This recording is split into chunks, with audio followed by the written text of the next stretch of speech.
semana del Día del Abogado que tuvimos el pasado domingo y hoy, sin lugar a duda, bueno, pues con dos ponentes muy importantes, muy especiales y conocedores de este tema que vamos a abordar el día de hoy. Y les quiero, bueno, dar la más cordial bienvenida a esta sala webinar de la Licenciatura en Derecho de la Universidad de Londres. Darles la bienvenida a todos los alumnos que nos acompañan, tanto del sistema presencial como de fin de semana y del área de posgrado, y todos los catedráticos igualmente de la Universidad de Londres, así como de algunas otras instituciones que nos acompañan por parte de ANFADE. Si me permiten, voy a darles una muy breve semblanza de nuestros invitados, para que después, bueno, pues ellos ya puedan pasar a hacer la presentación del tema. En primer lugar, pero no por orden de más o menos importancia, quiero presentarles a la maestra Dulce María Romero Mieri Terán. Ella es abogada egresada de la Universidad de las Américas y de la Escuela Libre de Derecho. Cuenta con una maestría en propiedad intelectual por la Universidad de Carlos III de Madrid.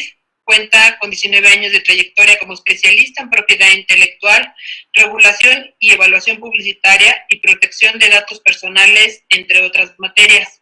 Actualmente colabora con Grupo Innova, una empresa mexicana dedicada al desarrollo y distribución de distintos productos revestidos de originalidad destinados a cubrir necesidades inmediatas. Además, es profesora de la Universidad de Londres, de la Barra Nacional de Abogados, en la Ciudad de México, impartiendo cátedras como propiedad intelectual, derecho informático y de regulación del marco legal de las obras creativas. Ha colaborado en el Instituto Mexicano de la Propiedad Industrial, INPI, como parte del equipo de especialistas encargados de evaluar distintas marcas y otros signos distintivos reconocidos por las leyes reguladoras de la materia en México. Constantemente apoya y asesora a distintos emprendedores y empresarios que buscan colocar productos en el mercado y protegerlos de la manera adecuada. Es la maestra Dulce, a quien le doy la más cordial bienvenida. Y bueno, también muchas gracias, maestra, por el tiempo y el espacio. Y también quiero presentarles a nuestro siguiente invitado, que es el maestro Rubén Darcé Salazar Guerra. Él es abogado y especialista en Derecho Empresarial por la Facultad de Derecho de la Universidad Nacional Autónoma de México. Es egresado del máster en Abogacía Digital y Nuevas Tecnologías de la Universidad de Salamanca, España. Cuenta con más de 13 años de experiencia en el ámbito del derecho corporativo y derecho de las telecomunicaciones. Profesor de Derecho Informático en la Barra Nacional de Abogados, es miembro de Internet Society desde 2014 y secretario del Comité Legal de la Asociación Nacional de Proveedores de Internet Inalámbrico, AC. Actualmente se desempeña como socio responsable de las áreas de Derecho Corporativo y Contratos en el despacho Salazar y Solís Abogados, Sociedad Civil, firma especializada en Derecho de las Telecomunicaciones y materias afines. Es simplemente una breve semblanza de nuestros dos invitados por la trayectoria que ya traen de hace varios años, pero bueno, pues por razones de tiempo solo hicimos una pequeña referencia de su trayectoria laboral y bueno, pues les cedemos el espacio para que nos puedan compartir esta tarde sus experiencias y conocimientos sobre un tema novedoso que evidentemente está impactando sobre la situación que estamos viviendo en estos momentos. Y bueno, al final daremos un espacio para alguna sesión de preguntas y respuestas y también, bueno, pues estamos transmitiendo por Facebook Live para quienes nos estén siguiendo por ese medio. Les damos también la bienvenida. Gracias. Adelante, maestro Rubén. Pues muchas gracias por la invitación. Nosotros encantados de generar este tipo de foros, de análisis, de comentarios, inclusive de confrontación y a lo mejor de argumentación de cómo se está desenvolviendo hoy en día pues todas las reformas derivadas principalmente de la entrada en vigor del Tratado de Libre Comercio, el TEMEC, que es Telecán mejorado, que entró en vigor a partir del 1 de julio del presente año y pues ahora sí que encantados de poder participar aquí con ustedes. Veo a muchas caras conocidas, eso me da muchísimo gusto y pues esperemos que todo lo que platiquemos el día de hoy sobre todo deje mucho espacio para la reflexión, tanto como profesionistas como estudiantes de la licenciatura en Derecho, de lo que viene para el futuro. Sobre todo, nos vamos a enfocar mucho el día de hoy en el tema de los derechos de autor, ¿no? Creo que esta reforma trae muchas aristas, trae muchos claroscuros y va a tener cambios significativos en toda la propiedad intelectual en general, pero hoy nos vamos a abocar específicamente a qué sucede con los derechos de autor, que es lo que en realidad ha levantado muchísima ámpula. De hecho, ha levantado la inconformidad de muchos activistas, defensores de los digitales. Vamos a ver qué tanta razón tienen en este tema y cómo repercute todo. Han, de hecho, pues enviado mucha publicidad en este sentido de las sanciones penales que inclusive incorporaron como reformas al Código Penal. ¿Qué tanta responsabilidad tenemos como consumidores de contenidos y como usuarios de contenidos en Internet de incurrir en una responsabilidad penal al violar estos candados digitales, ¿no? Entonces, pues vamos a comenzar, esperemos que sea de su interés y bueno, pues se vale emitir todo tipo de preguntas. Vamos a llevar a cabo la presentación. En primer lugar, comienza una servidora, pero lo queremos hacer como a manera de plática, no queremos hacerlo como una presentación tan acartonada o que parezca que al final les vamos a evaluar y a aplicar un examen y van a reprobar. Queremos hacerlo de una manera amena, en la que cualquiera de ustedes que nos están escuchando puedan participar y puedan hacer sus preguntas en todo momento, pero el panel de preguntas y respuestas lo vamos a dejar hasta el final para que podamos abundar de la mejor manera posible en este sentido, ¿de acuerdo? Antes que nada, también quiero darle la bienvenida a Rubén, que también muy amablemente aceptó participar en este foro, y pues no sé si tengas que decir algo, Rubén, al respecto. Pues, ¿qué tal? Muy buenas tardes a todos. Primero, pues gracias por la invitación. Es un placer estar con todos ustedes y un honor estar al lado de Dulce, que merece todos mis respetos y es una gran especialista en la materia, sobre todo en este punto que vamos a tocar, que es derechos de autor. Como ya lo comentó ella, creo que estamos en un momento histórico que es un parteaguas.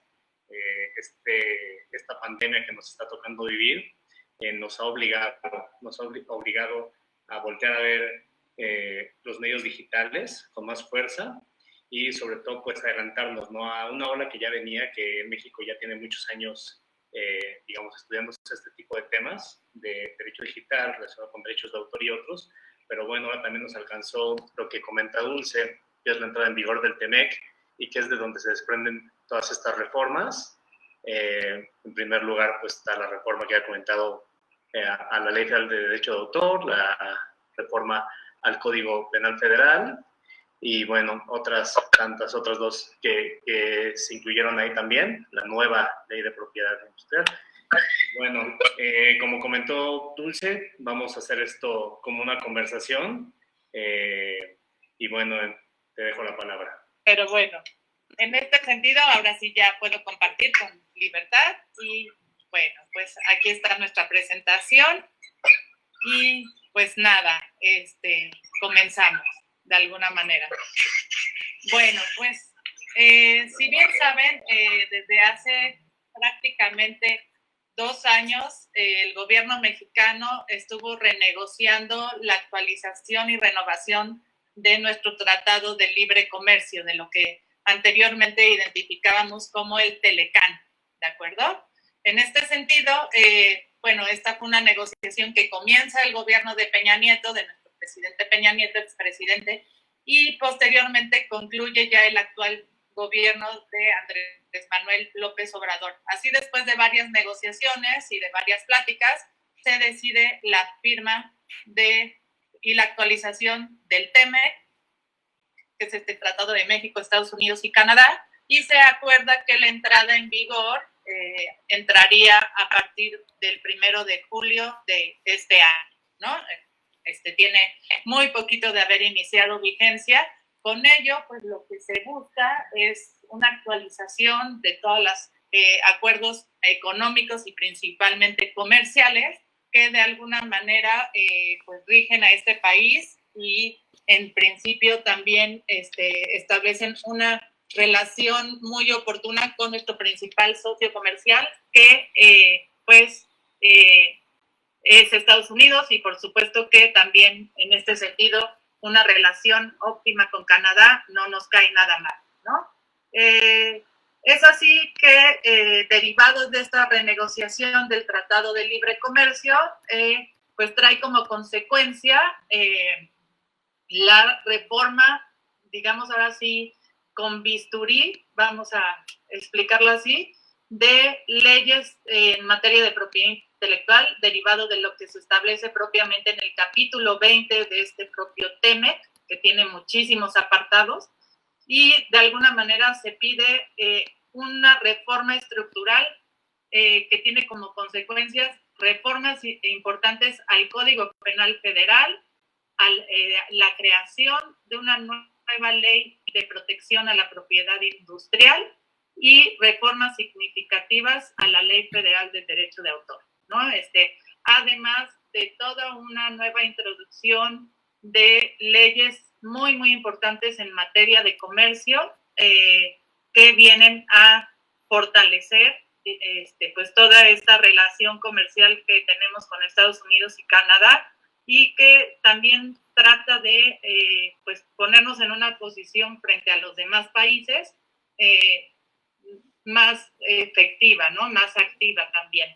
En este sentido, todo lo que en principio el Tratado de Libre Comercio ya había incluye en este articulado en materia de propiedad intelectual, el capítulo 20 específicamente, no incluye nada que no se hubiera ya tratado en la firma de otros tratados internacionales de los que México es parte.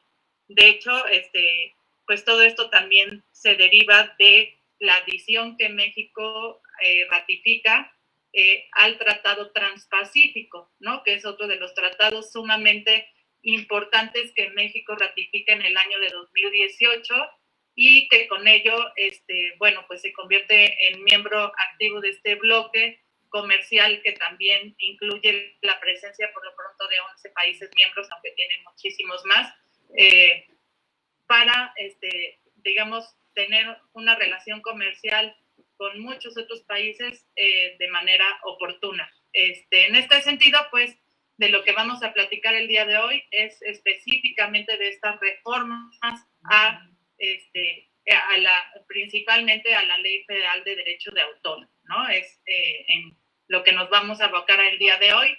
Nosotros con mucho gusto, sí, en adelante quisieran que platicáramos de todos los demás temas, sobre todo lo que incluye la Ley Federal de Protección a la Propiedad Industrial, que entrará en vigor el próximo mes de noviembre. Pues también podemos tener un panel vinculado con estos temas que vienen sumamente interesantes y que incluyen muchos temas nuevos que reconocer en materia de propiedad industrial propiamente, ¿no? Algo también muy importante es que todas estas reformas no son una casualidad, también de manera velada y de una forma, digamos, también ahí, no con una participación activa, pero de alguna manera una presencia muy, muy importante.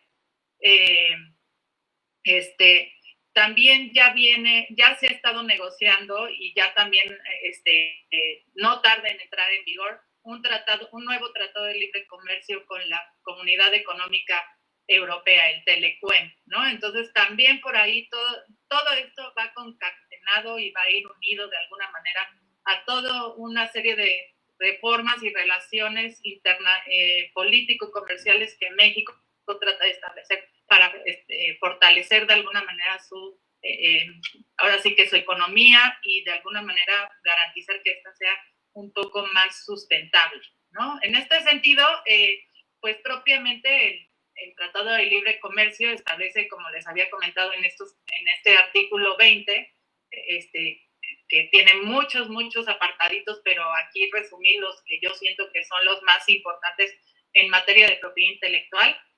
Menciona claramente que se debe contribuir a la a la promoción de innovación tecnológica, ¿no? Este tratado trata de fortalecer mucho esta situación, la transferencia y difusión de la tecnología de modo que favorezca el bienestar social y económico, así como el equilibrio de los derechos y obligaciones, también se vuelve ahí un tema significativo.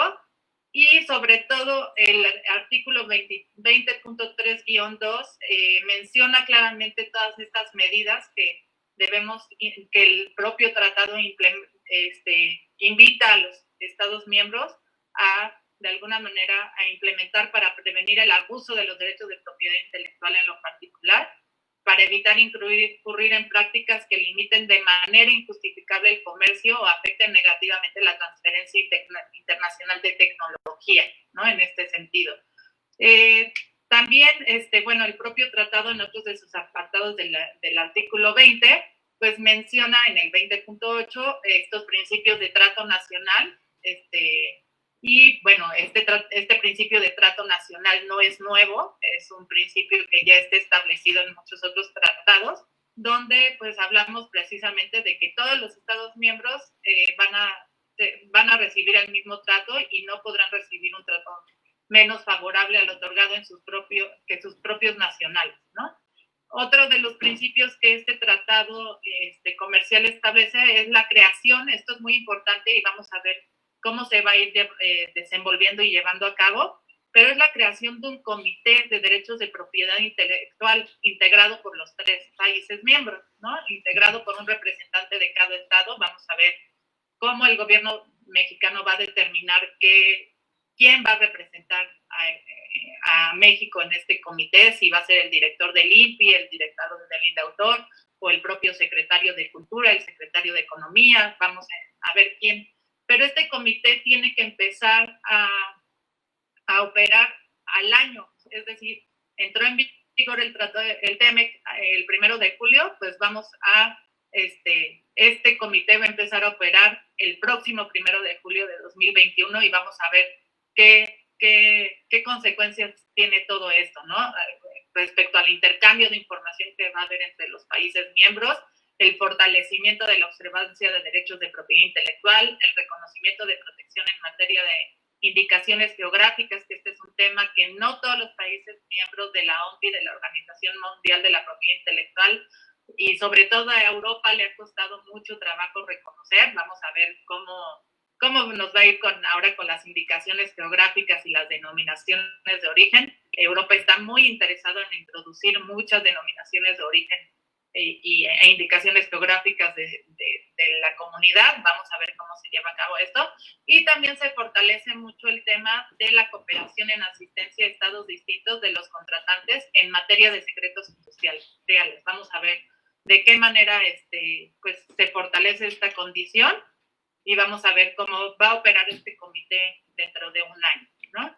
En este sentido, ya para cederle también ya la palabra a Rubén, que tiene muchas cosas que contarnos, pues el artículo 20.79 es muy claro en el tema de la observancia de los derechos, es decir, compromete a cada estado contratante a asegurar en su ordenamiento jurídico. Es por eso que se hicieron estas reformas tan quirúrgicas, no sé si sea la palabra adecuada, que establezcan procedimientos de observancia de los derechos de propiedad intelectual, que en principio pues permiten la adopción de medidas eficaces contra una acción infractora, es decir, de manera preventiva, de manera precautoria, la inclusión de recursos ágiles para prevenir infracciones, la inclusión de recursos para la disuasión de futuras infracciones. Esto es muy interesante, cómo se busca disuadir a los consumidores de derechos, sobre todo, para que no incurran en estas faltas. Y también nos invitan a prever la adopción de medidas cautelares enfocadas a evitar la circulación de productos que infringen a derechos de propiedad intelectual. Va a haber mucha más protección y muchas más medidas en fronteras para evitar la entrada de producto pirata, de falsificaciones, de contrabando. Se fortalecen todas estas medidas para tener acuerdos mucho más eficaces para evitar pues la entrada y salida de productos ilegales, ¿no? En este sentido, pues ya, bueno, con esta breve introducción, obviamente vamos a llegar al punto en que sigamos platicando de todos estos temas, pero pues le cedo la palabra a Rubén, que seguramente también tiene mucho que decirnos al respecto. Adelante, Rubén. Gracias. Dulce les habló bastante acerca del TEMEC, que digamos es la razón de ser de que se hayan dado todas estas reformas. En especial ya la Ley Federal del Derecho de Autor, en su reforma, tiene 3 ejes principales identificados, que son, primero, el concepto de puesta a disposición, después, la aplicación de medidas tecnológicas de protección efectiva e información sobre gestión de derechos, ya más adelante vamos a ver estos conceptos, y la tercera es la responsabilidad de proveedores de servicios de Internet, incluido dentro de las responsabilidades el concepto de Notice Account. Ya es bastante conocido por muchas aplicaciones que lo utilizan las grandes industrias de contenido digital ya tienen desde hace mucho tiempo este tipo de procedimientos. Bueno, básicamente la primera parte, donde entra la parte de comunicación pública y la puesta a disposición. Lo importante de todo esto también es saber que no, como dice Dulce, no es nada nuevo. Antes de que hubiéramos firmado el TEMEC, México ya era parte también de los tratados, de los llamados tratados Internet, que son el TOIEF y el TOGA. Estos datan de 1996 y México los ratificó en el 2000 e iniciaron su vigencia en el 2002. Aquí ya se tocaban por lo menos 2 de los puntos que vimos como eje central de esto, que es primero la comunicación pública y la puesta a disposición, y el segundo, las medidas o los medios de protección para las obras para los derechos de autor en el medio digital, ¿no? Entonces eso ya estaba desde aquel tiempo y México ya era parte. Entonces, digamos que México, por haber sido parte de esos tratados internacionales, haberlos ratificado, ya tenía como parte de su derecho interno estas figuras, ¿no? Porque, como ya bien lo sabemos, los tratados internacionales forman parte también de nuestro marco jurídico y hay que atenderlos. Sin embargo, no meter específicamente las redacciones que tenemos ahora. Sí tuvimos cambios al momento de adherirnos, pero quedaron en cuestiones muy generales. Entonces, aquí vamos primero. Se reformó el artículo 16 y justamente en su fracción tercera, la parte que se haga es referente a la comunicación pública y es el acto mediante el cual la obra se pone al alcance general por cualquier medio que la difunda y que no consista en distribución de ejemplares. Aquí justamente, platicaba con Dulce de esto, de la distribución y la comunicación pública. La distribución, digamos, para ejemplares físicos y la comunicación pública para cuestiones que no fueran tangibles. Ese era el pensamiento que tenían en 1996. Ahí también metieron la parte de medios alámbricos o inalámbricos, que eso es la parte nueva de nuestra ley, y comprendía la puesta a disposición de las obras de tal forma que el público pueda acceder a estas obras desde un lugar y en el momento que uno de ellos elija. Aquí más o menos me imagino que les sonarán las plataformas de streaming como Netflix, ¿no? Que en realidad ellos no te están mandando una señal directa de propagación de ondas, por decirlo de alguna manera, y que tú puedas tener acceso abierto, ¿no? En realidad, lo que estás haciendo es poner a tu disposición el contenido y tú puedes acceder en el lugar y en el momento que tú elijas. Esta parte también va muy relacionada con conceptos en materia de telecomunicaciones y radiodifusión. Un ejemplo es, aquí se distingue entre la puesta a la comunicación pública por medio de radiodifusión y por medio de otros medios, ¿no? Como podría ser el Internet y otros medios de telecomunicaciones. ¿Qué pasa con la radiodifusión? La radiodifusión se ha discutido mucho si forma parte de las telecomunicaciones o no, porque telecomunicaciones en sí significa comunicaciones a distancia, ¿no? Aquí la cuestión de la radiodifusión es que la radiodifusión siempre habla de ondas de espectro. Entonces, si ustedes se dan cuenta, radiodifusión en México sería un ejemplo, televisión abierta y radio abierta. Aquí lo que se hace es propagar ondas que van a tener receptores y que van dirigidas al público en general, ¿no? No hay, digamos, medidas especiales de protección para ese tipo de ondas, ¿no? Pero bueno, esa es otra cuestión. Entonces, a la hora de medios inalámbricos, ya también venían, como les decía yo, en el artículo 8 del TODA de 1996 y en el 14 del TOYEF. No sé si tú quieras comentarnos algo acerca de puesta a disposición, Dul. Sí, bueno, pues este es un concepto que no es nuevo, ¿no? De hecho, como bien Rubén lo comenta, pues ya está incluido en muchos tratados internacionales, en muchas legislaciones locales de distintos países y, o sea, México en realidad no está creando ningún concepto nuevo, ¿no? Simplemente está precisando, ¿no? Un poco esta situación.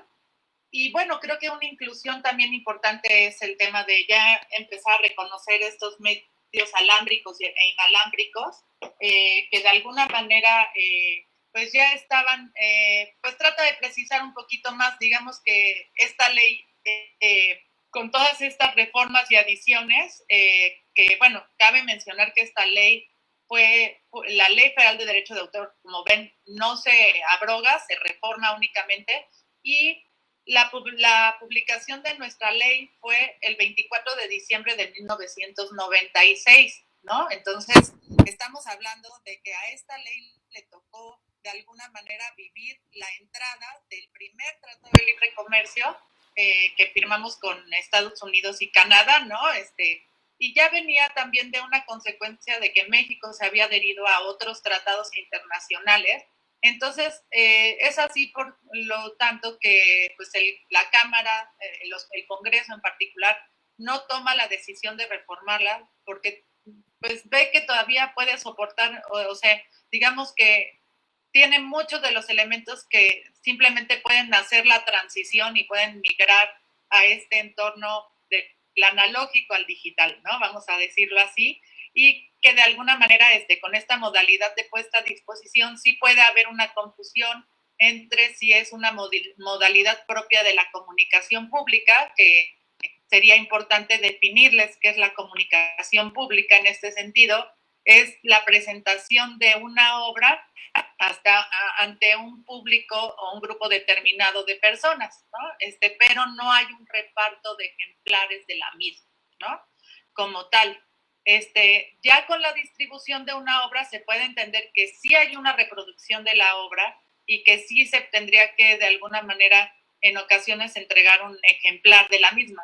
Pero ahí la ley nos genera un poco de confusión porque incluye este término de modalidad de puesta a disposición, tanto en este artículo 16, donde nos quedaría claro que forma parte de la comunicación pública, pero luego lo vuelve a agregar en el artículo 27, donde es donde empieza a generar la confusión si es más una distribución de una obra que una comunicación pública. Pero bueno, son cuestiones que en adelante seguramente se aclararán y que pues generarán jurisprudencia y otros elementos que en el reglamento seguramente también mencionarán algún tema, pero sí, este concepto de la modalidad de puesta a disposición ya se introduce como tal en la Ley Federal de Derecho de Autor.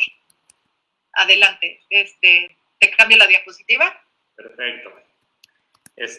Sí, nada más la parte de medios alámbricos y inalámbricos, y estamos hablando de medios de transmisión, ¿no? Es importante eso que dice Dul, porque ahora sí tomamos en cuenta todos los medios de transmisión, ¿no? Entonces podemos hablar de espectro radioeléctrico, podemos hablar de cables de fibra óptica, podemos hablar de cables submarinos, cualquier medio.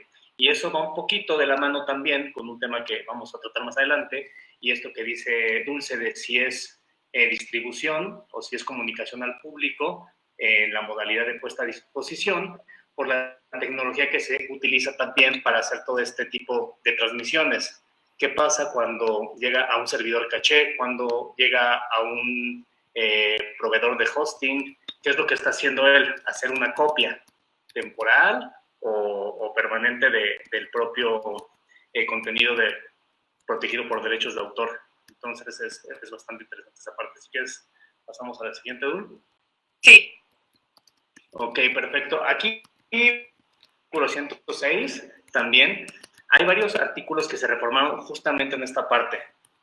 Le agregó la parte de comunicación pública de los programas o de los contenidos sujetos a la protección de derechos de autor y también derechos conexos, que eso ahorita tú seguro se os platicará mejor porque viene mucho de derechos conexos y le agregaron en todos lados la parte de derechos conexos. Y bueno, también dice incluir la puesta a disposición pública del mismo. Aquí solamente queremos resaltar otra vez esto porque creemos que si entendemos bien el concepto de comunicación pública y el concepto de puesta a disposición, podemos entender esta primera parte de las reformas que se hicieron a la ley. La siguiente, ¿quieres? Sí. Ok, aquí los titulares de los derechos patrimoniales podrán autorizar o prohibir. Es igual, ¿no? Aquí ya nos metemos a medios tecnológicos y este artículo ya estaba hablando de acceso público por medio de telecomunicaciones, ¿no? Y aquí ya le agregamos incluida la banda ancha e internet. Aquí, como les comentaba yo, el concepto de telecomunicaciones es nada más comunicaciones a distancia. Aquí repercute también que venga banda ancha e internet porque son conceptos muy importantes en nuestro entorno digital y ahora desde el 2013-2014 también en nuestro marco jurídico. Porque en 2013 se llevó a cabo la reforma en materia de telecomunicaciones, la reforma constitucional, y al año siguiente inició su vigencia la Ley Federal de Telecomunicaciones y Radiodifusión, que incluyen al Internet y a la banda el de servicios de valor agregado, porque era más manejarlo a través de redes, ¿no? Reglamentábamos redes, no servicios, entonces se tenía esta parte de los servicios de valor agregado, pues pasa a ser un servicio público de telecomunicaciones y aún más allá pasa a ser una garantía constitucional, ¿no? Por eso el propio artículo 6 de la Constitución ahora nos habla de que tiene derecho al acceso a banda ancha, entonces es importante que esté también aquí reflejado porque se nota la actualización que estamos haciendo del marco jurídico en materia de derechos de autor. Y bueno, aquí se repite, ¿no? Lo que les decimos, la puesta a disposición del público de sus obras de tal forma que los miembros del público puedan acceder a estas obras desde el lugar y en el momento que cada uno elija. ¿Sale? Esto es trascendente porque entonces ya vemos que nosotros podemos acceder al contenido cuando queramos, donde queramos, ¿no? Y en 1996 más o menos por la fecha de la aprobación de toda Bill Gates hablaba de que el contenido era el rey, ¿no? Y que eso era lo que iba a revolucionar Internet y bueno, tuvo toda la razón.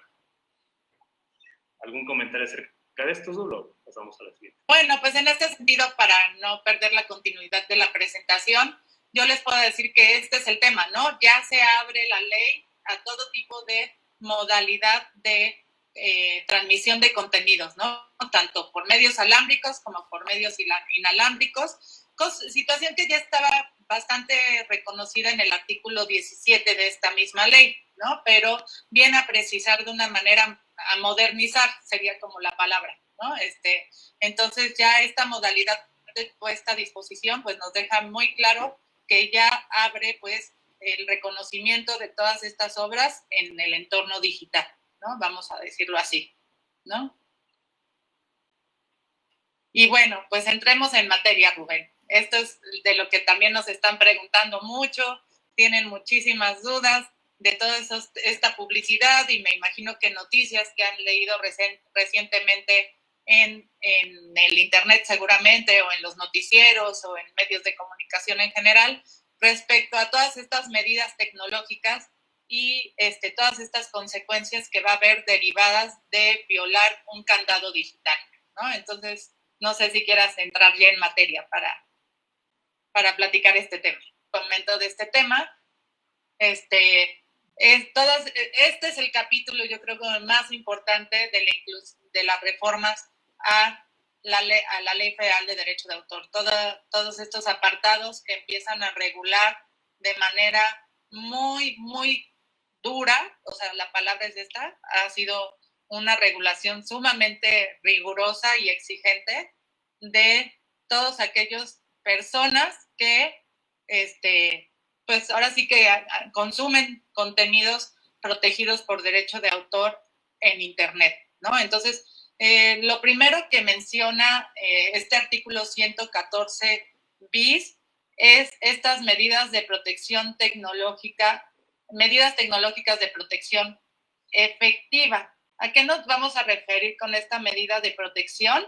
Bueno, pues a cualquier tecnología, dispositivo o componente que en el curso normal de su operación proteja el derecho de autor, derecho del artista, derecho del intérprete, derecho del ejecutante o derecho del productor de un fonograma, ¿no? O que controle el acceso a una obra, a una interpretación o a una ejecución de un fonograma, ¿de acuerdo? Bueno, una aclaración que es importante realizar en este momento es que en materia de derecho de autor identificamos principalmente, como bien ya lo deben conocer muchos de mis alumnos que han tomado la materia conmigo, que principalmente reconocemos al autor de la obra, a esta persona física que crea distintas obras reconocidas en el artículo 13, ¿no? Que pueden ser desde una obra literaria, una obra musical. En este caso, en Internet vamos a identificar principalmente las obras literarias, las obras fonográficas, musicales, y principalmente también las obras fotográficas, podría ser, e inclusive las obras cinematográficas, ¿no? Son los contenidos que constantemente estamos consumiendo en Internet, ¿no? Entonces, creo que ya volvió Rubén. Ya. ¿Sí nos escuchas? Ah, sí. Perfecto. En este sentido, junto con los autores, estos creadores constantes de obras, vamos a identificar a los derechos conexos. Para todos aquellos que no identifican este concepto, vamos a identificar a todos estos derechos conexos. En este grupo entran todos los titulares derivados de una obra. ¿Y a qué nos referimos con este concepto? Bueno, pues en este caso vamos a incluir a los artistas, a los intérpretes, a los ejecutantes, a los productores de fonogramas, a los productores de videogramas, a los organismos de radiodifusión e inclusive a los editores literarios, ¿no? Todos estos, este grupo de colaboradores, vamos a decirlo así, de empresas, en este caso sí pueden entrar las empresas a desarrollar creativamente una obra, son los titulares derivados. ¿Por qué? Porque ellos no crearon la obra, pero de alguna manera la editan, la mejoran, la intervienen, le hacen adaptaciones, le hacen una serie de cambios que de alguna manera pues son necesarios para poner a disposición la obra, específicamente en este caso que estamos hablando de Internet, ¿no? Entonces, con estas reformas también algo significativo es que prácticamente ponen a todos estos titulares de derechos conexos, le hace Disney, le hace Warner, le hace Universal y la empresa que ustedes quieran, Fox, la que ustedes quieran, al mismo nivel jerárquico que los autores, ¿de acuerdo? Y para el consumo de todos estos contenidos, ahora también se le va a tener que solicitar autorización a estos derechos conexos, ¿de acuerdo? Entonces, ahora la cadena de intermediarios para poder consumir directamente los derechos de autor en Internet es un poquito más. No es que anteriormente los derechos conexos no tuvieran derecho a decidir sobre las obras, al contrario, siempre lo han tenido, ¿no? Sobre estas mejoras, estas interpretaciones, todo esto, siempre lo han tenido, pero en esta ocasión estas reformas le dan el mismo nivel jerárquico que a un autor, ¿no? Entonces vamos a ver cómo se va a empezar a desarrollar esto. Y pues hablando específicamente de las sanciones en lo particular, no sé si tengas algo que aportar, Rubén. Pues tecnológicas de protección efectiva. Me imagino que Dul ya también les platicó que tampoco es algo nuevo. La cuestión que es que las medidas tecnológicas de protección efectiva son necesarias, ¿no? Son necesarias en este mundo digital en el que vivimos, porque cuando una obra sale del autor y se va a esta red de redes que es el Internet, es muy complicado controlar qué pasa con esa obra. Sin las medidas tecnológicas de protección efectiva, no podríamos controlar qué pasa con las obras, ¿no? Entonces sí se complementa con otro concepto. En cuanto a las sanciones, bueno, las medidas tecnológicas de protección efectiva ya tenían una sanción administrativa en la propia Ley Federal de Derecho de Autor. Ahora lo que ha dado mucho de qué hablar es la parte que se agregó al Código Penal Federal, que justamente estamos hablando, no tengo la mano, pero si no me equivoco, de 2 a 6 años de prisión cuando se violen estas medidas tecnológicas de protección efectiva, pero debe ser con ciertas condiciones y en cada uno de los rubros siempre se establece el fin de lucro, ¿no? O sea, con el fin de lucro llevas a cabo la violación de algunas medidas tecnológicas, también se habla de la distribución, se habla de la venta, y otras cuestiones que tienen que ver con estas medidas tecnológicas. Desde mi punto de vista, creo que todo lo que ha salido en redes sociales acerca de si tú compones tu celular o si le mueves algo, ya estarías violando esto. O, por ejemplo, si desbloqueas un PDF que no se puede imprimir en primera instancia y te metes a alguna página que te lo permite o desde el propio programa, pues bueno, ahí estaremos hablando de que no estás tú utilizándolo para un fin lucrativo, ¿no? Y que en todo caso, cuando se habla de dispositivos, el dueño del dispositivo eres tú. Entonces, creo que por ahí se puede ir y digo, se puede afinar todo lo que se hizo en esta reforma, pero a mí no me parece que vaya tanto en ese sentido, ¿no? Es 100% protección de los derechos de autor que yo creo que se lo merecen, ¿no? En toda la plenitud. Y tampoco creo que vaya en la parte de limitar la libertad de expresión, porque siempre se ha tenido este equilibrio, ¿no? Y justamente cuando hablamos de libertad de expresión, libertad de información, siempre tenemos que ver el punto medio donde podamos proteger a los autores para que estos sigan pues produciendo todo este material cultural y pues que se les proteja también, ¿no? Sí, en este sentido, pues es importante explicar un poco el panorama que se vive el día a día, ¿no? Lamentablemente el usuario final de todos estos contenidos que se ponen a disposición en Internet, en muchas ocasiones ha confundido el principio de que todo lo que se encuentra en Internet es de uso libre, ¿no? Y lamentablemente, pues no es así, ¿no? Yo creo que es un tema más moral, un poco más cultural, el respeto a los derechos pues a reconocer en todo momento la autoría y de alguna manera también retribuir a este autor que en determinado momento, pues creó esta obra, ¿no? Sin embargo, bueno, derivado, como dice Rubén, de toda la información que se ha publicado en las redes sociales y en distintos medios de comunicación, hay muchos activistas digitales que están muy molestos por estas reformas a la ley. Entre ellos se encuentra artículo 19, R3D, Creative Commons y todos estos promotores del uso libre de acceso abierto a los contenidos en Internet, ¿no? Entonces, esto no se modifica, o sea, de hecho, la comunidad digital desde hace mucho tiempo ha promovido también esta inclusión a espacios de acceso abierto, tanto de obras, tanto de, pues, infinidad de contenidos que puedes encontrar en el entorno digital. Y también al final vamos a decir que la decisión de todo esto siempre la va a tener el autor, ¿no? El autor y ahora los derechos conexos, ¿no? En este sentido, si el autor decide adherirse desde el principio a una licencia de uso libre o de código abierto, pues lo va a tener que mencionar ahora sí que de manera clara y concisa para que el usuario final, que somos todos nosotros, sepamos claramente que esa obra sí está libre de uso y que se permite la libre utilización de la misma, ¿no? Todo esto ha generado mucho temor, mucho temor, sobre todo por las sanciones tan punitivas y privativas de la libertad.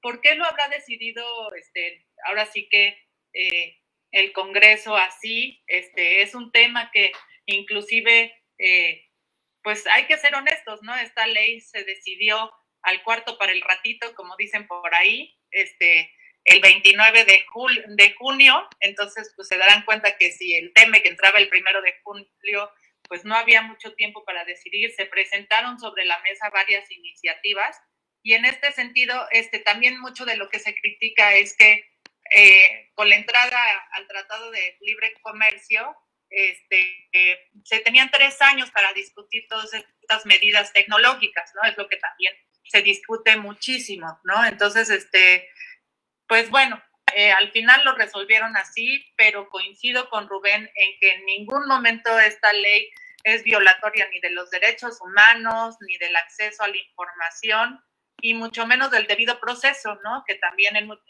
se ha criticado mucho este tema. Sin embargo, todos estos activistas digitales han decidido, ya le pidieron a la Comisión Nacional de Derechos Humanos que interviniera e inclusive van a presentar acciones de inconstitucionalidad, ¿no? Respecto a estas reformas, ¿no? Vamos a ver cómo actúa ahora el Poder Judicial en este sentido, pero pues sí, se ha sembrado mucho temor, ¿no?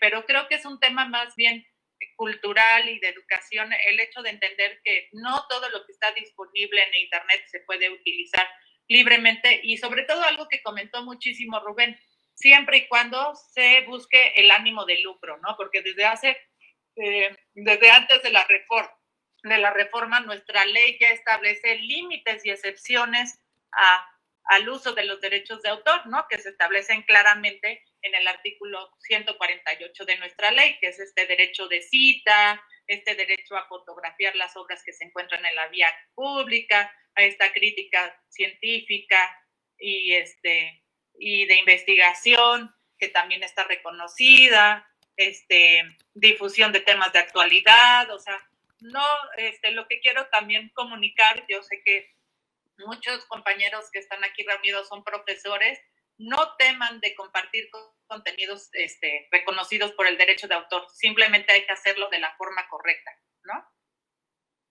No sé si tengas algo más que agregar, Rubén, para ya empezar el panel de preguntas y respuestas, que creo que sí, nos va a faltar un tema muy interesante.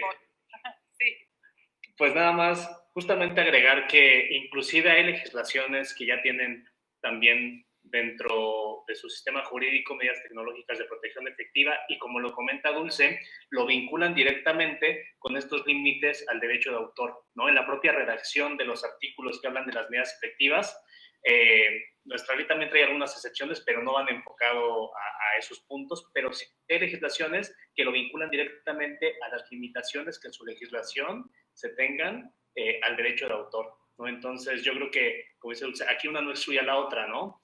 Al momento de que tú tengas medidas tecnológicas de protección efectiva, pero ese contenido tenga una licencia de uso libre, como dice Dulce, o que tengamos el derecho al uso justo, por decirlo de alguna manera, o que caigamos en alguna de estas limitaciones al derecho de autor, no creo que haya ningún problema. Pero bueno, ¿quieres que hablemos un poquito del tema que nos faltó un tanto, que es el último, que es el de responsabilidades de... Sí, bueno, acotar aquí que además de las medidas tecnológicas de protección efectiva, también se agrega este tema sobre la gestión de derechos, ¿no? Que permite a pues todos estos promotores de los derechos de autor en Internet agregarle códigos y avisos, datos, información que identifiquen perfectamente que la obra está protegida por el derecho de autor, ¿no? Vamos a ver en este sentido qué implementación y qué códigos, me imagino que el reglamento lo va a esclarecer mucho más en este sentido, para poder que nosotros como usuarios finales sepamos claramente cuando una obra esté protegida por derecho de autor en el entorno digital, ¿no? Propiamente en Internet, ¿no? Entonces también establece esta medida, esta implementación de esta nueva defensa de los derechos de autor, ¿no? Entonces, sí, pues ahora sí que para terminar, pues sí, queda este tema de todos estos artículos, si bien sabemos, establecen también, no podemos decir que son límites ni excepciones, sino ahí no sé cómo calificar, porque no es calificación al artículo 148. Así es, no, por eso decimos, ¿qué no se considera violación en relación con la elusión o evasión de medidas, no? Así es, sí. ¿Qué no se considera violación si no sería una extensión? Sí, es como, pues, ahora sí que excepciones a las infracciones, podríamos decirlo así. Exactamente. Así es. Pero, bueno, todas estas personas que se dedican a la ciberseguridad, todas estas personas que se dedican a modificar o a reparar dispositivos digitales, no incluyen en ninguna responsabilidad, o sea, modificar el hardware de un producto o inclusive el software por temas que no tengan que ver con derecho de autor, no están incluyendo en ninguna de estas responsabilidades. Cuando se toquen temas de seguridad nacional, etcétera, pues no estamos aquí tocando no se está violando ningún derecho de autor, ¿no? No se están violando estos candados digitales, ¿no? Así y bueno, es. pues que llegamos a este artículo, ¿no? El que también es muy interesante, el 114 Octis, que si Así quieres es. De hecho, abundar un poquito, Rubén. Para los que no saben qué sigue después del BIS, ya estamos hasta el Octis. Bueno, aquí esta es la parte que a mí sí se me hace totalmente novedosa en la ley, por lo menos en la ley mexicana, porque inclusive en los tratados de Internet no se tocó este tema, y entonces desde entonces... Gobierno mexicano. Así es. Y esto se trata de las responsabilidades que tienen los proveedores de servicios de Internet en cuanto a los contenidos protegidos por derechos de autor que transmiten a través de sus redes o a través de sus sistemas. ¿Por qué es importante limitar esta responsabilidad? Les contaremos que por ahí de 1995-96 también, junto con estos tratados, estuvo platicando de este tema. En Estados Unidos hubo una corriente hace tiempo que quería que los responsables de todo lo que estuviera en redes, hablando de redes de Internet, de redes de telecomunicaciones, fueran los operadores de servicios de Internet o los proveedores de servicios de Internet. Esto fue una iniciativa. Después los proveedores salieron a decir, oye, no, yo no dijo nada, no se dijo nada al respecto. Esto pareció una victoria para los operadores de Internet, para los proveedores de servicios de Internet, porque no los obligaba a nada. Después de esto se trabajó en la Digital Millennium Copyright Act, que es donde aparece por primera vez esta limitación. Y en el año, eso fue en el 98, en el año 2000, también se agrega el marco jurídico europeo en la directiva 2030, me parece, 2030. Pero bueno, ahora ya lo tenemos en nuestro marco jurídico derivado del tratado del TEMEC. Aquí primero, las dos legislaciones hacen una diferenciación entre tipos de proveedores de servicios de Internet. Hay que recordar que los proveedores de servicios de Internet son necesarios, son intermediarios necesarios. Sin ellos no existiría nada de lo que conocemos como Internet, no existiría esta parte de derechos digitales, no existiría nada de eso. Por mucho que hayan evolucionado todas las empresas como Amazon, como Google, siempre dependerán de redes de telecomunicaciones, ya sea públicas o privadas. Entonces es importantísimo por eso esta parte de qué pasa si yo soy un proveedor de servicios de Internet. Aquí, muy apegados al modelo estadounidense, dividimos entre proveedores de servicios de acceso a Internet. Aquí nos lo define como son quienes transmiten, enrutan, suministran conexiones para comunicaciones digitales en línea. Aquí nos dicen que debe ser sin modificación de contenido entre puntos específicos por el usuario que realice el almacenamiento intermedio y transitorio en forma automática. Aquí, ¿quiénes podrían ser proveedores de servicios de acceso? Los carriers que conocemos, ¿no? Telmex, Alestra, Maxcom, etcétera. Ellos caerían en este rubro y son los que menos responsabilidad tienen, porque no puedes tú obligar, o hasta ahora no se ha obligado, a que un proveedor de servicios de Internet esté administrando su red y filtrando los contenidos que pasan. Imagínense cuántos bits de información, o sea, cuántos bits pasan día a día por las redes de telecomunicaciones públicas o privadas. Entonces se distingue entre esta primera parte, ¿no? Digamos, existe un concepto general que son proveedores de servicios de Internet. De ahí se subdividen en dos, que son los proveedores de servicios de acceso a Internet y los proveedores de servicios en línea. Aquí se subdivide a su vez en tres: almacenamiento temporal, almacenamiento a petición del usuario y direccionamiento, vinculación de usuarios a sitios en línea mediante el uso de herramientas de búsqueda de información, que se incluyen los hipervínculos y los directorios. ¿De qué estamos hablando para traducirlo? Estamos hablando en la primera, almacenamiento temporal. No sé si hayan oído hablar de los servidores caché. Este es el servicio de caching. Ellos temporalmente tienen la información. ¿Para qué se usa el caching? Para que la red de Internet funcione mejor. Yo pido una película en Netflix, ¿no? A través de mi cuenta. La primera vez tiene que viajar hasta el servidor donde se encuentra la esa película y regresar hasta mi equipo.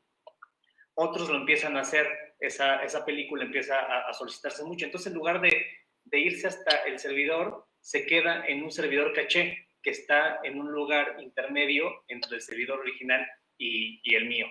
¿no? Entonces, ese sería el servicio de cacheo. El almacenamiento a petición del usuario, este es el que se conoce como hosting, ¿no? Vas a alojar ahí tus contenidos porque tú lo estás solicitando. Y el tercero, ese es muy conocido y es lo que hace Google con buscadores o lo que hacen las páginas de enlace. Esta parte es muy interesante porque en el sistema europeo no existe en la directiva este último punto. Se quedan nada más en los dos primeros. Estados Unidos desde el inicio pone esta parte, aunque es bueno que lo tengamos ahora en mi punto de vista en la reglamentación, porque justamente los países europeos han adoptado dentro de las legislaciones internas este tipo de servicios también y los ha reglamentado porque la directiva no lo prohíbe, ¿vale? Si quieres la siguiente. Sí. Ok. Los proveedores de servicio de acceso a Internet. Aquí, ¿qué es lo importante? Lo importante es que va a haber una limitación a la responsabilidad de los proveedores de servicio de Internet. A esto se le llama puerto seguro o safe harbor. Cuando escuchan safe harbor, están hablando de esto, que puede ser el modelo europeo o el modelo estadounidense. La diferencia más notoria entre cada uno es que el modelo estadounidense incluye todo tipo de derechos, ¿no? Todo tipo de responsabilidades, y el modelo, más bien el modelo europeo es el que tiene todas las responsabilidades, y el modelo de Estados Unidos solamente habla de responsabilidades con relación a contenidos protegidos por derechos de autor, ¿no? Entonces, si tú tienes algo que tienes relacionado con una marca o con otro tipo de responsabilidades, no puedes ampararte en el puerto seguro, en el modelo de Estados Unidos, que es el que tenemos nosotros. Hay ciertos requisitos que necesitamos como operadores, como proveedores de servicios de Internet, para que no tengamos esa responsabilidad. Aquí, como ya lo vemos aquí, siempre que no iniciemos la cadena de transmisión de los materiales o contenidos, ni seleccionemos los materiales o contenidos de transmisión o destinatarios. ¿Esto cómo lo podemos traducir? Tener una actitud automática y pasiva. Nosotros no nos metemos en nada del contenido. Así es como tenemos esa excepción a la responsabilidad. ¿Sale? Aquí esto tampoco lo tiene la versión europea, la versión estadounidense sí, y aquí ya lo metemos nosotros porque va, digamos, conectado con lo que ya vimos de medidas, que vamos a incluir o no interferir con medidas tecnológicas efectivas estándar. ¿Aquí qué pasa? Yo no puedo tampoco decirle a un proveedor de servicios de Internet que debe de tener cierto software que sea una medida tecnológica efectiva, ¿no? O sea, que distinga todo el contenido que está pasando. Entonces, ¿qué es lo que se llegó en la ley? A hacer un consenso voluntario. Entonces, aquí vamos a llegar a que la industria de proveedores de servicio de Internet y los representantes o los propios autores van a llegar a un consenso de cuáles son las medidas que no van a ser un costo sustancial para los proveedores de servicio de Internet y tampoco pongan cargas sustanciales a sus redes, ¿no? O sea, si nosotros obligáramos a un proveedor de servicios, en este caso, por ejemplo, de acceso a Internet, que es lo que estamos haciendo ahorita, a tener un software de tantos millones, bueno, le cambiamos completamente el modelo de negocio, que no tenía pensado. Entonces, estaríamos haciendo que tuviera una carga excesiva, ¿no? Entonces, por eso llegamos a la parte que es voluntario y que vamos a poner a disposición de manera no discriminatoria lo que hayamos acordado entre los proveedores de servicios de Internet y los autores o representantes de los autores, ¿vale? Ese es en el primer caso, los proveedores de servicios de Internet. Hay muchas otras que vienen, pero creo que estas son las más importantes. Los proveedores de servicios en línea. Nada más como corolario, en la versión europea sí se distingue entre el puerto seguro para los hosting y los caching. Aquí los metieron todos parejo, ¿no? Con las mismas obligaciones. ¿Por qué a mí sí se me hace importante e interesante que distingan entre el caching y el hosting? Hay una obligación, por ejemplo, en la regulación de España que dice que deben de tener actualizados los contenidos. ¿Por qué? Puede ser, y una obligación también cuando te notifiquen o tú tengas noticia de que el proveedor principal de los servicios, el dueño principal de los derechos de autor o donde está la página original, ya ha dejado de transmitir o ha dejado de tener en disposición ese contenido, hay que darlo de baja o borrarlo, porque acuérdate que tú lo que tienes es un servidor caché.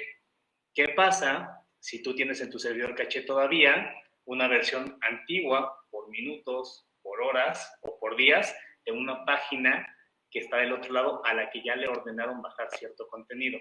Ahí habría un problema. Entonces, por eso a mí sí se me hace interesante que hubiese podido haber esta distinción, pero no la hay. Bueno, entonces aquí, ya para irnos un poquito más rápido, es igual, tiene que llevar ciertas acciones para que no sea responsable, ¿no? Tienen que retirar y... Creo que se congeló. Sí, se congeló un poco, ¿no? Creo.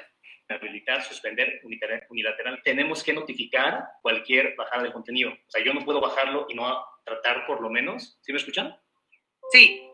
Tratar por lo menos de avisarle a quien haya subido ese contenido, cosa que en la versión europea puede que no suceda, porque si yo tengo la sospecha o todos los elementos que me sugieren que ese contenido viola derechos de autor, yo puedo bajarlo automáticamente, y sobre todo porque si no, no tengo yo la exclusión del puerto seguro y podrían a mí,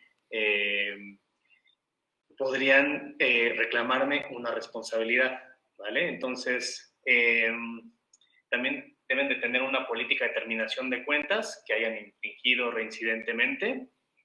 Y la siguiente, si quieres, por favor. Es lo mismo, aquí incluyen un interferir en comunidades tecnológicas que deben de tener las mismas características que ya vimos, que deben de ser acordadas, que no deben de ser una carga sustancial para los sistemas, para sus redes, o una carga sustancial económica, que esto es muy subjetivo también, ¿no? O sea, cuando es una carga económica o para sus redes, pues eso ya dependerá de cada proveedor. Tratándose de los dos últimos, que son los proveedores de hosting y de enlaces y los buscadores, no deben de haber obtenido un beneficio económico, ¿no? Esa es otra de las condiciones. Y la siguiente, Dulce, si quieres, por favor. Esto es muy importante. No se incluye en la ley, y eso está bien, la obligación de los ISPs de supervisar o monitorear sus sistemas o redes para buscar activamente posibles violaciones al derecho de autor o derechos conexos. Y una parte que viene en la Ley Federal de Derechos de Autor que no sabemos qué hace ahí es el de que permite realizar un monitoreo proactivo para identificación de contenidos que atenten contra la dignidad humana o tengan por efecto menoscabar derechos y libertades. A mí me parece que ese último párrafo que le metieron a ese artículo no debería de estar ahí, debería estar en la Ley Federal de Telecomunicaciones y Radiodifusión, y de hecho ahí ya hay un capítulo completo que habla acerca de colaboración con Seguridad y Justicia, donde viene algo muy parecido. Y aquí lo decimos, ¿debería ser objeto de la Ley Federal de Derechos de Autor? Yo creo que no. ¿Quieres la siguiente, Dul? Bueno, el último punto muy importante de la limitación de responsabilidad es que se incluye lo que se conoce como Notice and Takedown. ¿Qué es esto? Que nosotros, o sea, yo si veo que alguien está infringiendo mis derechos de autor, le doy un aviso, hago de su conocimiento al proveedor de servicios de Internet que existe esa violación. Él tiene la obligación de bajar ese contenido, pero a su vez también dar parte a quien subió el contenido, ¿no? El supuesto infractor, para que él diga, oye, si no es, no es. Y se puede dar una respuesta también. Digamos, el supuesto infractor puede decir, ¿sabes qué? Si es mío. En ese momento yo tengo la obligación como proveedor de servicios de Internet de volver a subir el contenido y comunicar a quien en un principio me había dicho que habían violado el derecho, que la respuesta de la otra parte, ¿no? Y esta obligación yo no la tendría solamente si se ha iniciado alguna controversia administrativa, civil o en este caso penal también, ¿no? Eso creo que a lo mejor Dulce quiere decir un poquito más porque es muy amplia esta parte del Notice and Takedown, pero este es el esquema general que se tiene para estas cuestiones. Bueno, pues nada más ya para concluir, porque ya nos pasamos del tiempo, pues sí, esta notificación ahora sí que de cese y retirada de Notice and Takedown, como se conoce en inglés, ya es una práctica habitual, que de hecho todos los que nos dedicamos a esta materia ya realizamos constantemente en distintas plataformas y en distintos sitios que la adhieren a sus términos y condiciones, ¿no? Obviamente es una réplica de lo que establece propiamente la Copyright Millennium Act, ¿no? De Estados Unidos, ¿no? en la que establece una obligación para estos proveedores de servicios de Internet de dar de baja este contenido presuntamente no consentido, violador de derechos de autor, en un término de 24 horas, ¿no? Este tema de la notificación de retirada, ahora sí que de notificación y retirada de estos contenidos, es el que ha levantado mucha ámpula entre todos estos protectores de derechos digitales, ¿no? Debido a que, pues, consideran que, pues, está violando este debido proceso y que de alguna manera, pues, no se le da la libertad de audiencia oportuna a todos estos responsables de la puesta a disposición del contenido. Sin embargo, no, la verdad es que son procesos bastante conciliatorios, yo creo que va más bien por ese lado, pero sí con una obligatoriedad de que si se acredita que el derecho de la obra no está amparada por un derecho de autor legítimo, pues se tendría que dar de baja, ¿no? Entonces, pues sí, hay muchos temas, como ven, se incluyen muchísimos temas sumamente técnicos que para muchos abogados dirán, bueno, ¿y por qué se incluyeron en la Ley Federal de Derecho de Autor? ¿Por qué no se incluyeron en la Ley Federal de Telecomunicaciones y Radiodifusión? ¿Por qué no se hizo una ley nueva, especial, que regule toda esta materia? Hay muchas preguntas sobre el tintero, ¿no? Pero pues vamos a ver cómo va operando. Seguramente pues va a haber muchas reacciones, muchas consecuencias y vamos a ver, pues obviamente a todos los que nos apasiona todo este tema estamos esperando pues muchas opiniones, muchas resoluciones y seguramente las generaciones futuras como lo son nuestros alumnos, pues les va a tocar adentrarse mucho más a todo este tema de la revolución de las tecnologías de la información, ¿no? Entonces, pues con esto concluyo y entramos al panel de preguntas y respuestas. No sé si alguien quiera levantar la mano en lo particular o si quiere conservar el anonimato por medio del chat. Por aquí, por ejemplo, tengo la pregunta de Nancy Costa, querida alumna, gracias por estar presente. Y nos dice, tengo una pregunta. Entonces, ¿cómo podemos compartir obras de arte, música o hasta imágenes en las redes sociales sin violar los derechos de autor o sin que sea restringida la publicación? ¿Quieres contestarla, Rubén? Pues mira, realmente toda esta cuestión nueva que estamos viendo no cambia tanto esta parte de compartir o no este tipo de contenidos, ¿no? O sea, si van a ser para uso personal y realmente, o sea, con la reforma no cambia esto. Yo puedo seguir compartiendo música, imágenes y todo en mis redes sociales. Si alguien utiliza algún método de Notice and Takedown para bajar ese contenido, pues ya habrá que ver qué pasa, porque realmente aquí creo que lo importante es el uso, ¿no, Dul? O sea, el uso que le estás dando al contenido es...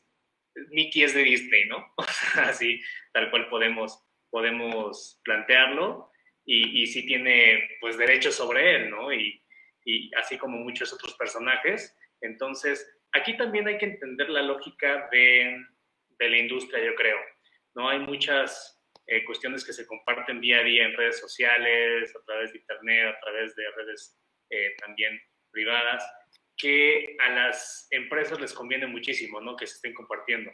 Entonces nunca o casi nunca te va a llegar una notificación de cese y desista porque entienden también que están dentro de un mercado, ¿no?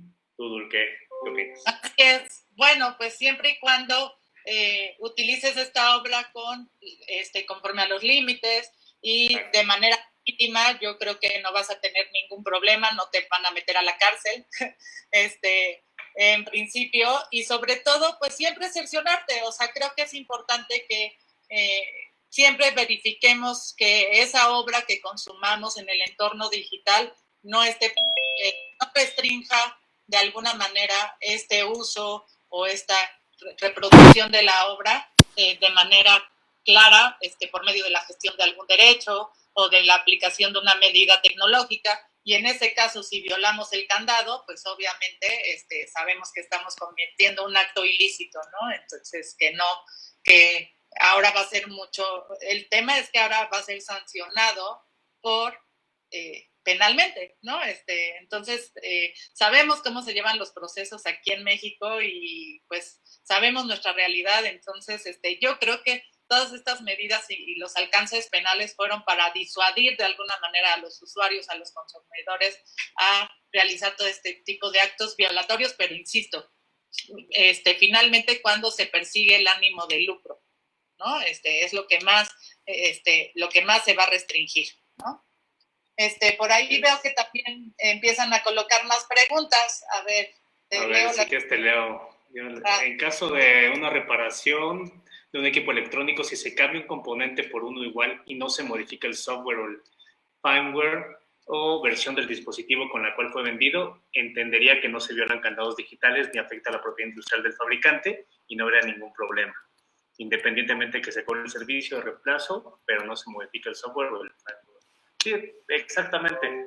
O sea, la verdad es que mientras no te metas con contenidos de derechos de autor que tengan este tipo de medidas de protección efectiva, no hay ningún problema con moverle a toda la parte del hardware. Inclusive, metiéndote un poquito con el software, habría que ver si califica o no para una violación o para un delito, ¿no? O sea, ahí estamos platicando, por ejemplo, de una excepción de estas que no enunciamos todas, pero vienen en el artículo, échenle un ojito, y la primera es justamente habla de ingeniería inversa, ¿no? Y que podría haber un uso de buena fe y autorizado tal vez de ingeniería inversa. Entonces, sí habrá que ver los matices.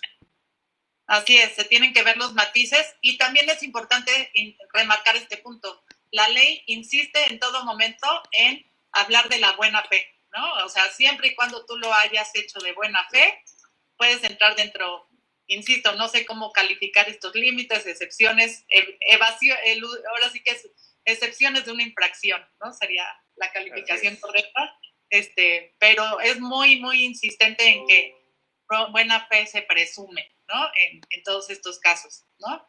No sabemos si actuario sensu, ¿no? Pero bueno. Sí, esa es una plática de ayer que ahí habla de buena fe, no se dice quién la tiene que acreditar, ¿no? Entonces, sí, esa es una para cuestión. Que la prueba, ¿no? En este sentido. Pero ver, bueno. la siguiente te queda bien a ti, yo creo. Cuando se comparten publicaciones y ponen la leyenda, no tenemos los derechos de la música, es importante poner esta leyenda. Híjole, pues no creo que esta leyenda exima de alguna responsabilidad si la canción está reconocida o protegida tanto por derechos de autor como por los derechos conexos, ¿no? Depende de la finalidad, ¿no?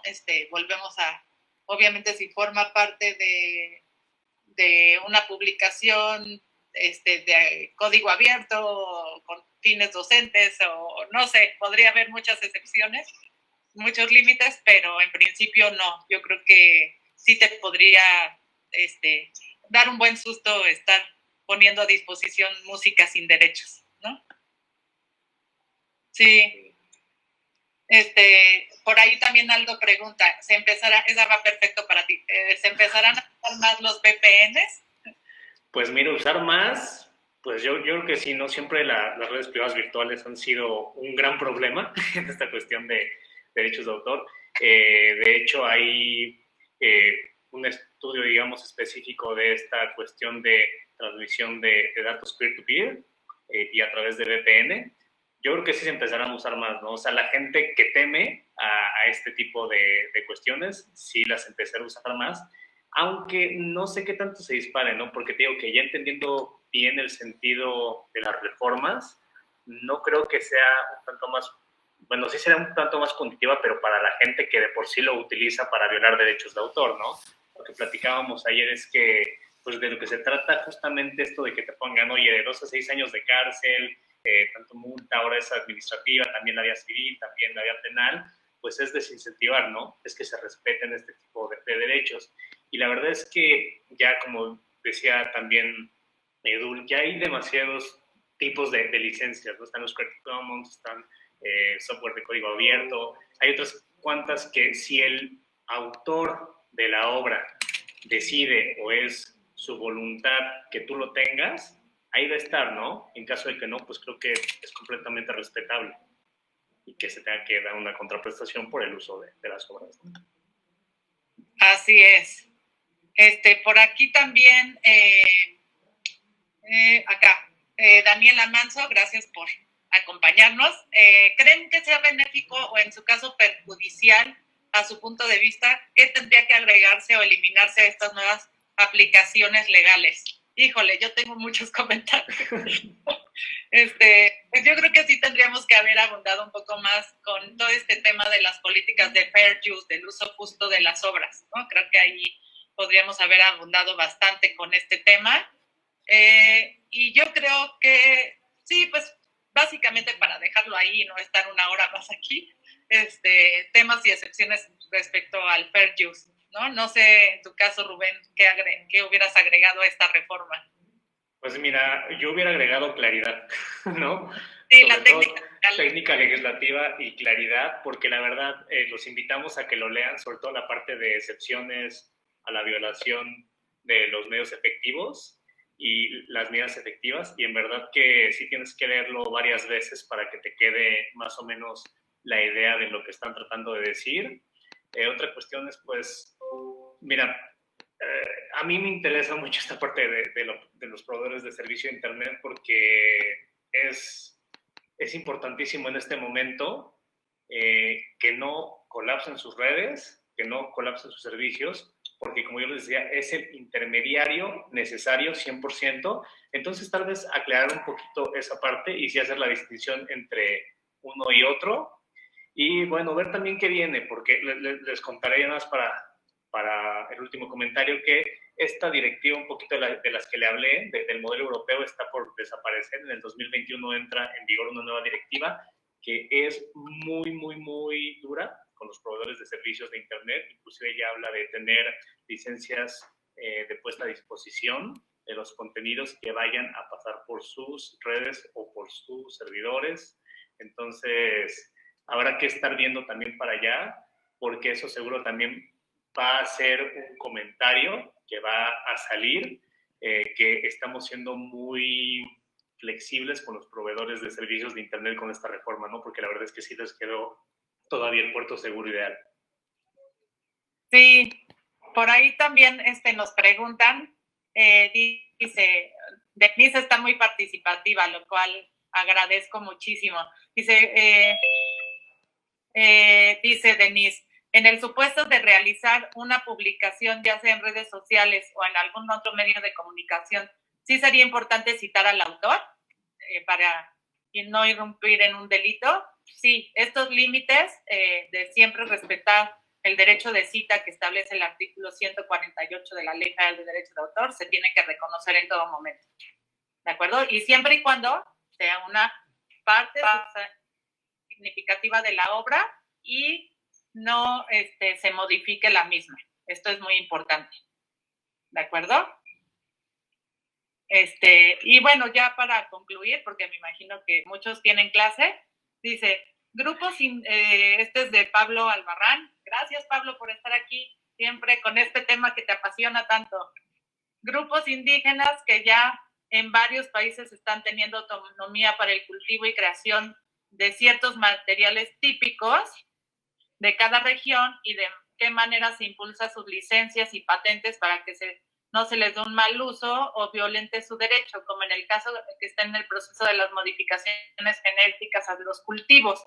Bueno, Pablo, pues tocas un tema muy importante que también se dejó fuera de esta reforma, que precisamente era la publicación de una nueva ley general de variedades vegetales. Afortunadamente, no sé, para tranquilidad de precisamente estos grupos indígenas, esta ley se deja para discutir en adelante y derivado de un tratado internacional del cual formamos parte, que es la Unión Internacional para la Protección de Variedades Vegetales, UPOV, y tenemos hasta el 2021 para discutirlo. Entonces, pues vamos a ver cómo se va llevando a cabo, cómo se va discutiendo esta ley, pero sí está generando mucha ámpula esta nueva publicación de la nueva ley general de variedades vegetales, la cual tú te has involucrado mucho en la materia y que te ha interesado mucho el tema, te lo agradezco. En el Telecán sí se toca el tema de las variedades vegetales también, pero se dejó esto hasta el 2021, ¿de acuerdo? Por ahí Roberto Gómez también, muchas gracias. En caso donde tú descargues algún archivo de paga de forma gratuita en algún tipo de servidor que sea Mediafire o Mega, pero sin fin de lucro, ¿tendrías problemas para descargarlo? ¿Qué opinas, Rubén? Pues mira, si nos vamos primero al término general, está 100% eludiendo una medida de protección, ¿no? Entonces, un candado, exactamente. Entonces, ahí pues delito no sería para ti porque no estás teniendo fines de lucro, pero sí podríamos ir tal vez a alguna cuestión administrativa, dependiendo del uso también, ¿no? Al final. ¿Tú qué opinas? Sí, pues sí, por lo menos de una notificación de retirada, yo creo que sí te haces acreedor, ¿no? Sí, ahí sería más, digo, es más cuestión para, digamos, más problema para la página. Imagino que tú vas a esa, ¿no? Así de, oye, yo me metí a la página y es problema de la página, a ellos que le metan su aviso de cese y desista, y ellos en este caso también habría que ver, no hay una retribución directa para este tipo de páginas, pero sí indirecta a través de publicidad y todas estas cosas, ¿no? Entonces, para ellos sí podría haber tal cual un problema. Para ti, pues mira, no te van a meter a la cárcel, ¿no? Puedes estar tranquilo. Hugo, pues si quieres, claro que sí, postula tu pregunta. Ok. Buenas tardes. Buenas tardes. Y bueno, pues el comentario de Joaquín García Luna, gracias por estar aquí presente. Creo que es cultural y educación cívica mencionar las fuentes o referencias atribuibles a otros por respecto de derechos de autor. Debe ser parte de la educación. Coincido contigo y además, Joaquín, yo les insistiría mucho a nuestros alumnos que hoy en día hay softwares como son que detectan el plagio, ¿no? Ya de manera automática. Entonces, hay que tener muchos softwares que ya inclusive analizan cuál es la apropiación de esta parte sustancial de las obras. Turner Ting, por ejemplo, está por ahí, que detecta el plagio y entonces cuidado con el copy-paste, chicos. Así es. Muchas gracias, Joaquín. Si quieres, Hugo, postula tu pregunta. No sé también, Rubén, si quieras comentar algo más. Bueno, es que, mi pregunta va más enfocada hacia, tú como usuario final, dentro de cualquier página, si bien estamos hablando de los delitos que se generan como derechos de autor, por ejemplo, yo me meto a cualquier página, Facebook, Instagram, Twitter, lo que sea, y encuentro dónde descargar un libro. Y este autor solicita que se rebaje el libro de ahora sí que de esta página. ¿La sanción recaería también a mí como usuario final o solo va directo hacia las plataformas que permiten el acceso a ese tipo de documentos? ¿Qué tienes que opinar, Rubén? Pues como te decía hace rato, eres parte de la ilusión, ¿no? O sea, porque tú en algún momento, si ese material se dispuso con algún tipo de medida de protección y tú lo descargas de ahí, lo que está haciendo es eludir ese candado, ¿no? A lo mejor tú no tienes en ese momento, dices, bueno, yo lo vi ahí y yo lo descargué, pero la naturaleza en sí es que sí venía protegido, ¿no? En caso de que no haya sido protegido desde un inicio, pues no habría ningún problema. Como te decía hace rato, el mayor problema, pues yo creo que sería para la propia página de Internet. Para el usuario final, no veo yo ahí, o sea, en este esquema que pudieses tener una responsabilidad, digo, en primera penal, pues no, o sea, porque no estás teniendo el fin de lucro que viene muy específico, y administrativa tampoco. De ahí sí a lo mejor tú sí nos puedes sacar un poquito más duro, que tienes más experiencia esta parte. Pues acuérdense que también el artículo 148 de la ley reconoce la copia privada, ¿no? Entonces, aunque también esa iniciativa para cobrar un canon, un impuesto sobre la copia privada todavía está en el tintero, ¿no? Entonces, a lo mejor no te vuelves acreedor a una sanción o a un delito, pero sí te van a obligar a pagar algún derecho por haber descargado, que es a lo que podría derivar todo esto, al pago de ciertos tarifas o impuestos derivado de la descarga de las obras para uso personal, ¿no? También. ¿no? Entonces, ¿podría decirse que requería como tipo una multa administrativa? Sí, pues inclusive a lo mejor podrían darte de baja el perfil, ¿no? Si estamos hablando propiamente de Facebook, a lo mejor también habría que leer propiamente los términos y condiciones que establece el mismo Facebook para este tipo de violaciones, ¿no? Así es, pero con las nuevas obligaciones para los proveedores de servicios de Internet, tendrían que tener la política para dar de baja a un usuario que está llevando a cabo estas conductas. Exacto, o sea, seguramente van a venir cambios y es por eso que les recomendamos leer los términos y condiciones de todas estas plataformas, sobre todo para el tema de la protección de los derechos de autor. Ahora, propiamente, además de muchas más violaciones a la propiedad intelectual y sobre todo a datos personales y seguridad y todo esto, seguramente va a haber muchas modificaciones a los términos y condiciones de muchas de estas plataformas, ¿no? Entonces nos toca aventarnos nuevamente un clavado para entender estas nuevas disposiciones. Y pues no sé si tengan algo más que agregar. Nosotros encantados de seguir aquí toda la tarde, pero pues entiendo que también tienen clases, muchos de ustedes, y algunos profesores también que darlas. Entonces, no sé si tengan algún otro comentario que más agregar, y si no, pues damos por concluido este foro, este análisis de las reformas a la Ley de Derecho de Autor, no sin antes agradecer la invitación de la Universidad de Londres por habernos invitado a compartir con ustedes todo esto que viene calientito, salido del horno. Muchas gracias. Muchas gracias, maestra Dulce, maestro Rubén. Les agradecemos mucho la participación, el tiempo y estos comentarios. Sin lugar a duda, bueno, pues es un tema que nos va a generar todavía ahí grandes interrogantes. Como bien lo dice, es un tema súper de actualidad, ¿no? Novedoso.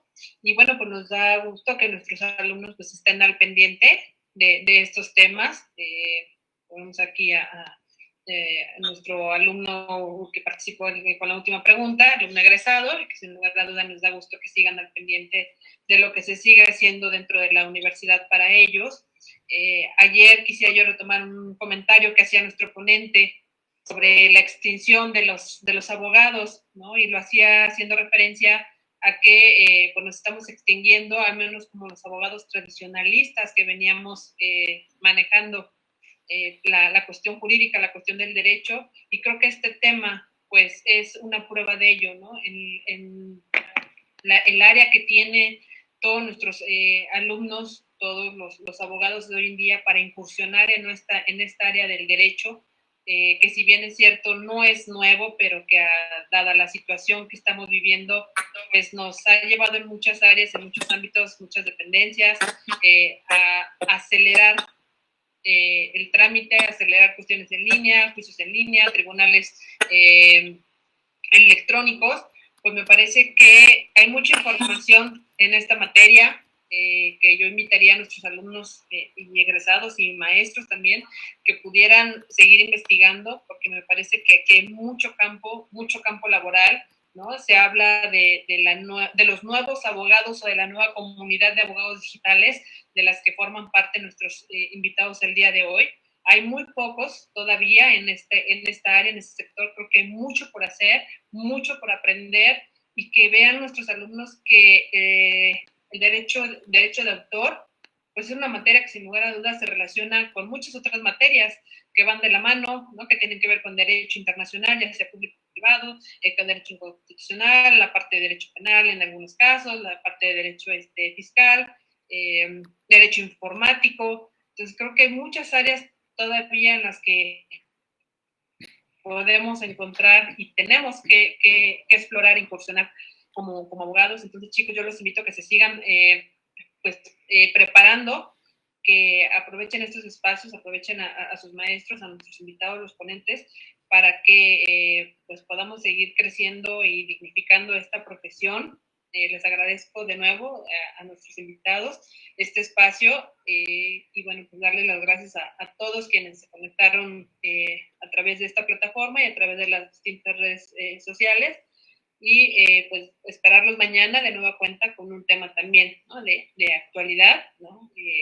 Pues con esto damos por terminado. Pusimos un código QR para que lo pudieran descargar y solicitar también directamente las constancias de participación de quienes nos acompañaron pues el día de hoy. Pues, muchísimas gracias, nos vemos el día de mañana. Pasen bonita tarde. Gracias. Gracias, maestra. Hasta luego. Gracias.